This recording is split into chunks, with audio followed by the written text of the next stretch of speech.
नमस्कार, स्वागत है एक बार फिर से आज के वीडियो में। और आज बात करेंगे जिस चीज़ पे, वो बात है कृतज्ञता, ग्रेटिट्यूड की।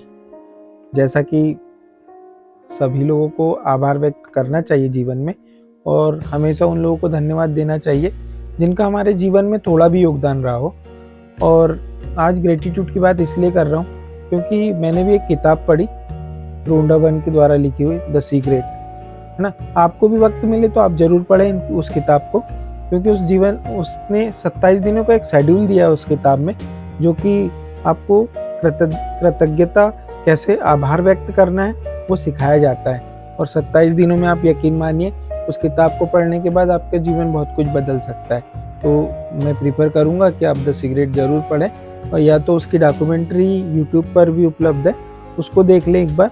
उसके जीवन के मूल पॉइंट उसमें दिए हुए हैं, और कैसे कृतज्ञता की शक्ति से रोंडा बर्न ने अपनी होती हुई जिंदगी को पटरी पे ला दिया था, और आज वो बहुत बड़ी लेखिका है। और यही बातें हमारे दर्शन शास्त्र में भी लिखी हुई है।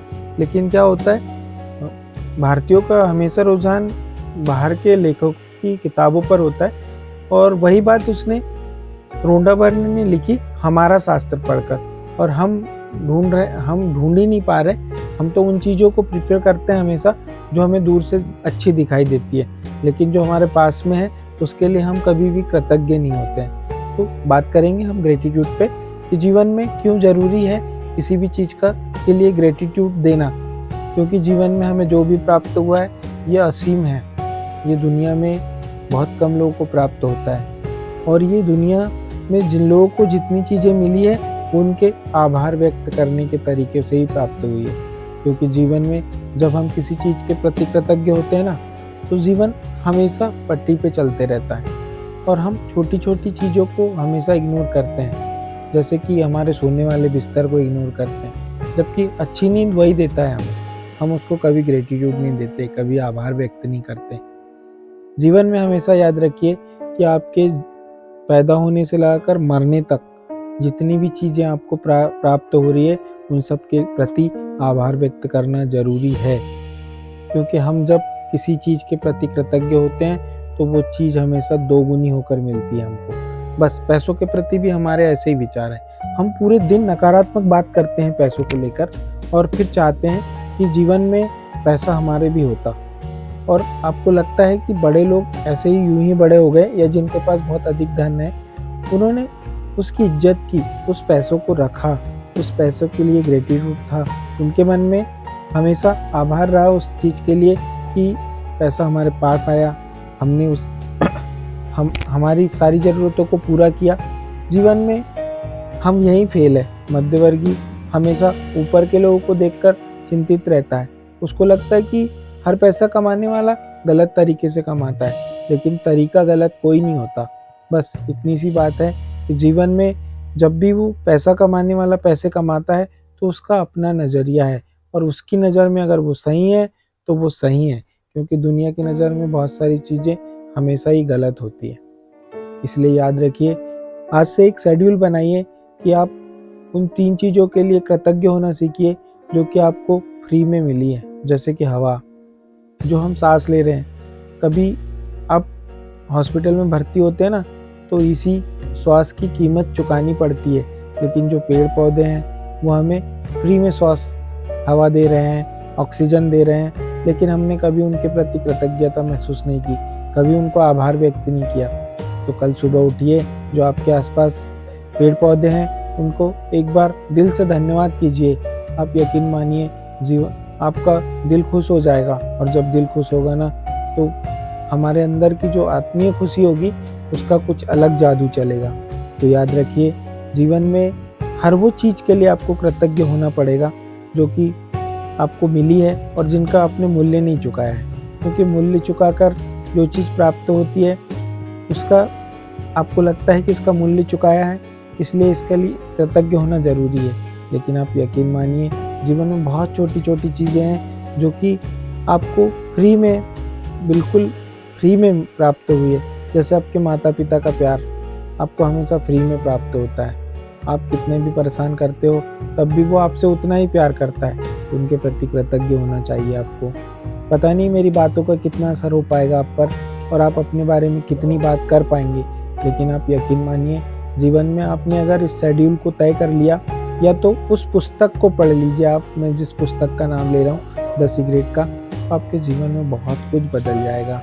और नहीं बदला तो आप मुझसे कहिएगा, क्योंकि 27 दिन का बहुत छोटा सा शेड्यूल है ये, और 27 दिनों तक उसने ग्रेटिट्यूड डायरी और हर दिन के लिए कुछ ना कुछ एक प्रोग्रामिंग कर रखी है। टोंडावन की वो ऐसी किताब है जिसने मेरे जीवन में भी बहुत कुछ बदलाव लाया, क्योंकि नकारात्मक चीज़ें ढूंढ कर लाते हैं हम, और सकारात्मक चीज़ें जो हमारे पास है हम उसको हमेशा इग्नोर करते हैं। जैसे टाइम, वक्त सबके पास होता है, लेकिन हम हमेशा टालने की आदतें हैं हमारी, आज की बातें कल पर, और जब हम आज की चीज़ें कल पर करने जाते हैं तो हम वहीं चूक कर लेते हैं, क्योंकि आज कुछ बेहतर हो सकता था, लेकिन उससे भी बेहतर करना था तो वो उस प्रेजेंट टाइम में करना था आपको, जब आपके मन में विचार आया था। इसलिए जीवन में हमेशा याद रखिए कि जो विचार जब आए तब उन पर काम करने की कोशिश करें, और आप यकीन मानिए आपके पास 90% विचार ऐसे होते हैं जो आपके पास आते हैं और आप तुरंत उन पर एक्शन लिया जा सकता है, लेकिन हम उसको भी कल पर टाल देते हैं। तो जीवन में जितने भी लोग सुन रहे हैं उनके लिए मेरा ये संदेश है, किसी चीज़ को टाले ना, क्योंकि बार बार टालने के कारण जीवन में हमारी आदतें ही टालने वाली हो जाती है। तो सबसे अच्छी आदत है ग्रेटिट्यूड की। जब भी सुबह सोकर उठो, उस बिस्तर, तकिए, उस पलंग, उस चादर, उस रजाई, उन सब को एक बार दिल से धन्यवाद दो और कहो कि आज इस सुकून भरी नींद के लिए मेरा दिल से आपकी ओर धन्यवाद है। जब पहला पैर आप पृथ्वी पर रखते हैं ना, तब आपको धन्यवाद कहना चाहिए, क्योंकि आपके पास पैर रखने के लिए जमीन तो है।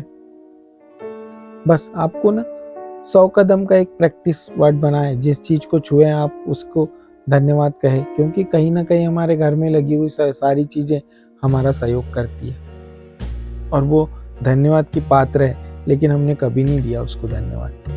तो आज मैं उन सारी चीजों को धन्यवाद भी देता हूँ और आप सभी लोगों को भी दिल से धन्यवाद दूंगा कि आप मेरे वीडियो को देखेंगे, आपके जीवन में 1% बदलाव आता है। मैं 100% की कोई बात नहीं करता, क्योंकि जीवन 100% कभी बदल नहीं सकता। सिर्फ इंसान को अपने जीवन में 1% बदलना है। जब वो अपने जीवन को 1% बदलेगा, ऑटोमेटिक वो 100% बदल जाएगा। और उस 1% को बदलने के लिए आप एक समय सीमा तय कीजिए कि आपको 1% कितने दिनों में बदलना है। आप जब देखेंगे, अपना आत्मविश्लेषण करेंगे, अपने बारे में सोचेंगे, अपने खुद से बात करेंगे, तो आपको खुद पता चलेगा कि आपके जीवन में कितना बदलाव आया है। बहुत सारे मोटिवेशनल स्पीकर हैं जो बहुत सारी बात करते हैं।